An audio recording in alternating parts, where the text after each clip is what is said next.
Argentina England match ফুটবলের চাইতেও বেশি কিছু। রাজনীতি, যুদ্ধ, চাতুরি আর ঈশ্বরের হাত একসঙ্গে অনেক কিছু আবারও ফিরে আসছে ২৬-এর সেমিফাইনালে। মেসিকে ইনতে লড়াইটা শুধু মাঠে নয়, মাঠের বাইরেও চলছে কথার লড়াই। এই ম্যাচকে ঘিরে দর্শকদের উত্তেজনাও তুঙ্গে। এরই মধ্যে টিকিটের দাম আকাশ ছুঁয়েছে। সবচেয়ে কম দামি ক্যাটাগরির ৩ টিকিটের দাম বাংলাদেশি মুদ্রায় দাঁড়িয়েছে প্রায় ৩ লাখ টাকায়। সবচেয়ে দামি টিকিটের দাম বাংলাদেশি টাকায় প্রায় ১,৮৪,০০,০০০ লাখ। মনির হোসেন খানের ডেস্ক রিপোর্ট। বিশ্বকাপের সেমিফাইনাল আর্জেন্টিনা ও ইংল্যান্ডের ম্যাচ। আটলান্টায় বিশেষ সতর্কতা। ৮-১০টা ম্যাচের চাইতে এই ম্যাচটা যে আলাদা, যেখানে সৌহার্দ্যের বাতাবরণ নয়, বাজে যুদ্ধের দামামা। শুধু মাঠের খেলা নয়, চলে আভিজাত্যের সাথে সাধারণের লড়াই। কয়েক দশকের পুরনো লড়াই চলছে বংশ পরম্পরায়। শুরুটা হয়েছিল ১৯৬৬ বিশ্বকাপে। কোয়ার্টার ফাইনালে মুখোমুখি থ্রি লায়ন্স ও আলবিসেলেস্তে। ম্যাচে লাল কার্ড দেখেন আর্জেন্টাইন অধিনায়ক অ্যান্তোনিও রাতিন।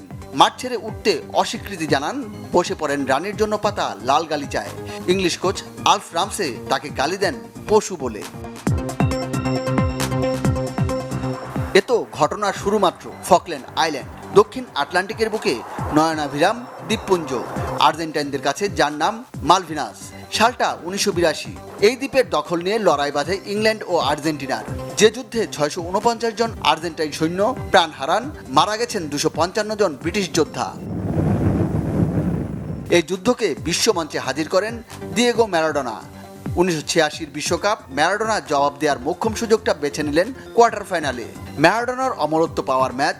তার প্রথম গোলটি বিতর্কের শীর্ষে, সেই হ্যান্ড অফ গড গোল। ইংলিশরা অবশ্য ম্যারাডোনার ঈশ্বরের হাতকে ডাকে শয়তানের হাত বলে। আর্জেন্টাইনদের কাছে আভিজাত্যের বিরুদ্ধে এক শোষিতের জয়। পরের গোলটি সর্বকালের সেরা গোল। ফিফা যাকে স্বীকৃতি দিয়েছে গোল অফ সেঞ্চুরি হিসেবে। লড়াইটা এখানেই শেষ হয়নি। ফুটবল মঞ্চে যতবার দুই দল মুখোমুখি হয়েছে, মাঠ হয়ে উঠেছে রণক্ষেত্র।